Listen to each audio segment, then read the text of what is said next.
And shine. You're watching WCTV Eyewitness News. The Good Morning Show starts now. 6:31 right now. That's a live view from our tower camera just outside of our station. Felt like there was a lot more cars on the road this time yesterday. Yeah, I don't know what was up yesterday. Yesterday was a busy beehive. There were a lot of people out there yesterday. Okay. Man, I guess it was Monday and they had some places to be. Places to be. We got a little patchy fog out there this morning. I hope you are not in a fog this morning. Thank you for joining us. I've got some showers. Okay. Got some showers. They are needed, even though it's kind of like, whenever we hear showers. Exactly. Hopefully those thirsty lawns, gardens, and greens get a drink. Let's see what's going on with that weather forecast to get us going on a Tuesday morning. It's warm outside. It's a little muggy out there. You know, this time of year, upper 50s, that's your normal temperature. Okay. We've got 61 in Live Oak, 62 in Perry, 63 Valdosta, 64 Tallahassee, Apalachicola 65, and Bainbridge 66. So we're sort of spanning the low to mid 60s out there this morning, just a little bit warmer than normal. And there are showers off to our north and west. Now, there's a boundary coming this way. The problem here is the support, the energy. It's all way off to our north already, and that likely means for us scattered showers, the best we can hope for. Maybe we can pick up a 1/4 inch of rain. Maybe we can get 1/3 of an inch or something like that in some lucky spots. But not everybody's going to get wet, and likely those showers aren't going to get here till after 4 o'clock, probably not till after 6 o'clock for a lot of us. So that means there's plenty of time for these temperatures to get every bit as warm as they were yesterday. And it's going to be a little muggy out there too, so feeling maybe a little bit more summerish today. Once we get to the other side of that boundary and hopefully get those showers, a little bit drier, a little bit cooler's coming, more of the good stuff for most of the week. I'll break it all down, full forecast in just a bit. New this morning, we're tracking a growing epidemic in Tallahassee for the 2022 year. According to our internal records, the city of Tallahassee has seen 46 shooting incidents this year, and April is now in the top spot for the most active month with 18 shootings so far. Thankfully, no deaths have been reported to WCTV from these shootings.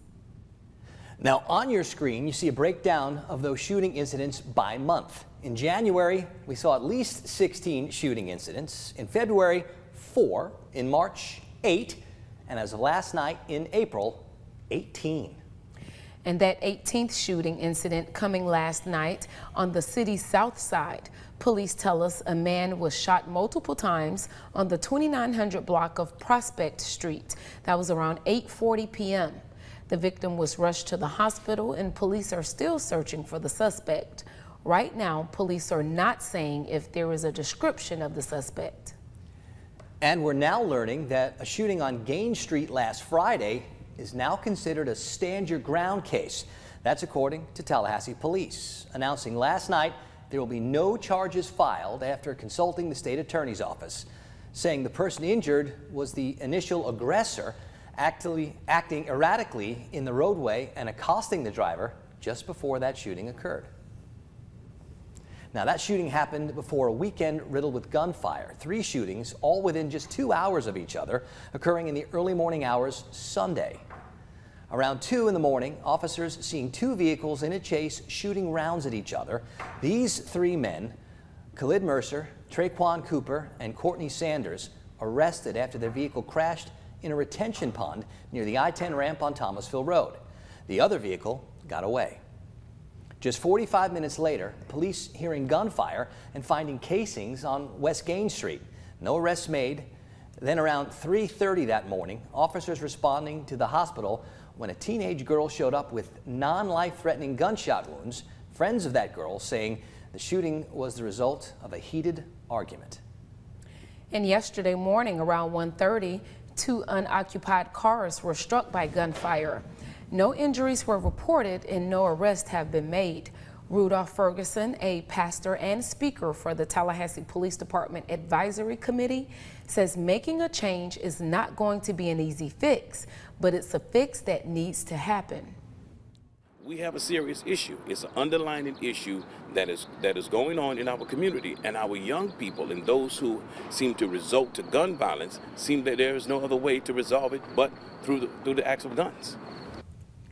Ferguson says he would like to see local leaders like police officers and city and county commissioners sit down and see an end to these crimes. All right, it's 6:36 right now. Charlie Adelson is now in the Leon County Jail facing charges in the 2014 murder of FSU law professor Dan Markell.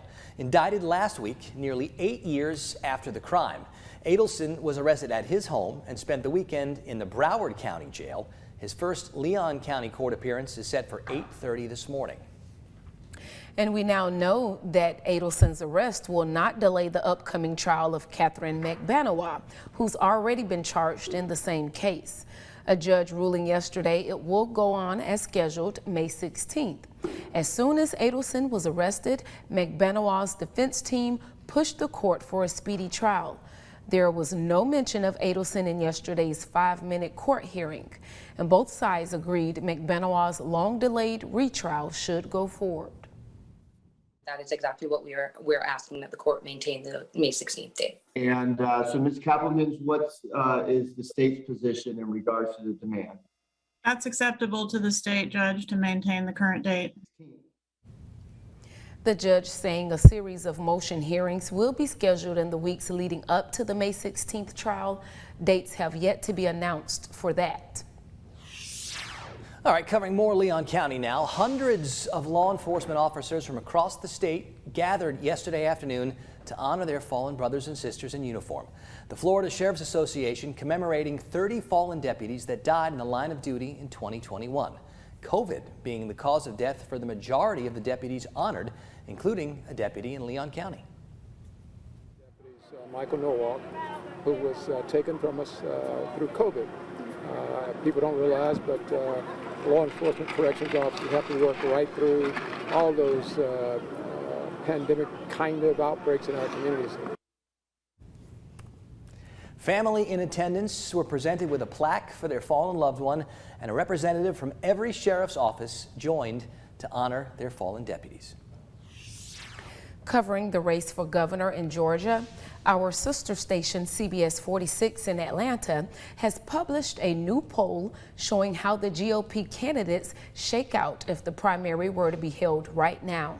The results show Governor Brian Kemp winning the primary with 52% of the poll going to him. Former U.S. Senator David Perdue came in second with 27.5%. And if you notice at the bottom, 10% are still undecided. And looking at that same research, the polling found a favorable amount of people approve of the job Governor Kemp is doing, with 56% in favor. And don't forget, this Thursday night, WCTV will be taking part in the next live gubernatorial debate between Brian Kemp and David Perdue. It will take place in Savannah, Georgia, with our Eden Schultz on the moderator panel. Again, that's this Thursday at 7 p.m. right here on WCTV.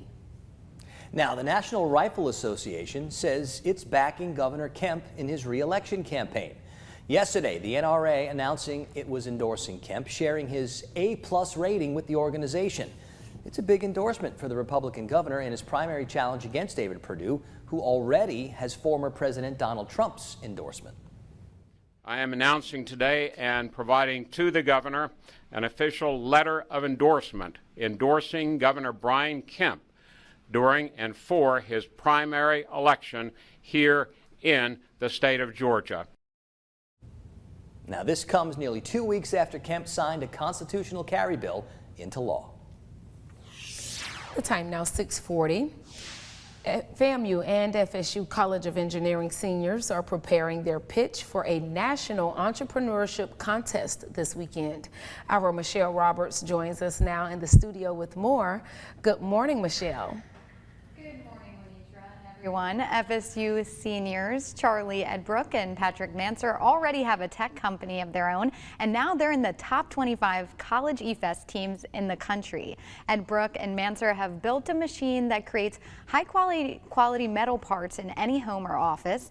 They're presenting their business plan to judges at the Schultz Entrepreneurship Challenge at the University of St. Thomas in Minneapolis for a chance to win $50,000 towards their company. Charlie says their concept helps small and medium businesses make prototypes in a quick and cost-effective manner. When people are trying to make all these parts, they have to send them out to a machine shop, and it takes on average about 3 months right now. So by being able to bring it into your office and make it the same day, you're able to cut your lead times down to a day and a half as opposed to 3 months. They've worked on this concept for over 2 years, and to become one of the 25 finalists in the country, they entered a 7-minute video presentation. At the competition, there's 3 rounds, including an elevator pitch and a 15-minute pitch similar to the ones that you see on the TV show Shark Tank.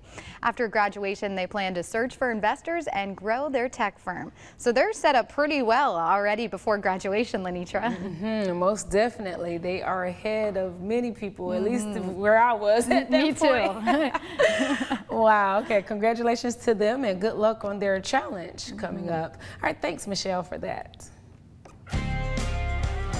Time now for First Alert Weather with meteorologist Rob Nucatola. And we start off with a pretty nice looking day plan. We're going to get a little warm out there and a little humid too.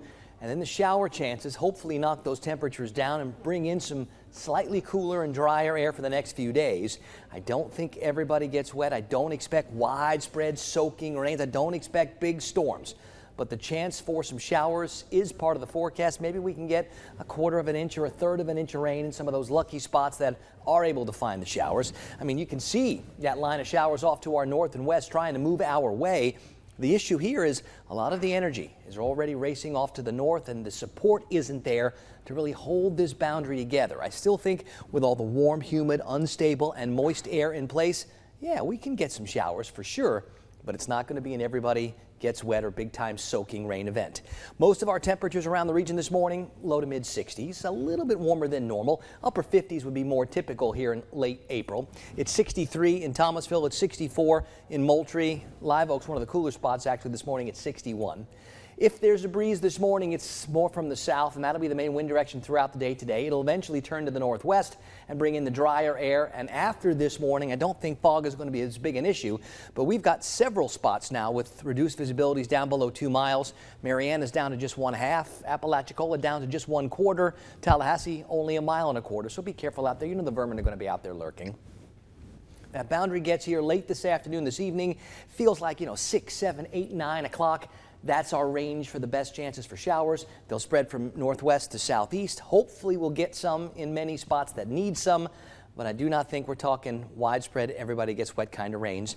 And then higher pressure builds right back in behind it, and that should give us several more days of that good stuff. As a matter of fact, I think we're in for quite a bit of very comfortable weather out there. A lot of our temperatures Wednesday, Thursday, Friday, going to be right in the range where they're supposed to be in late April, which is usually some pretty good stuff. We just got to get through a little bit more humidity today, and hopefully that'll give us some showers. But the tomorrow and Thursday and Friday forecast looking good.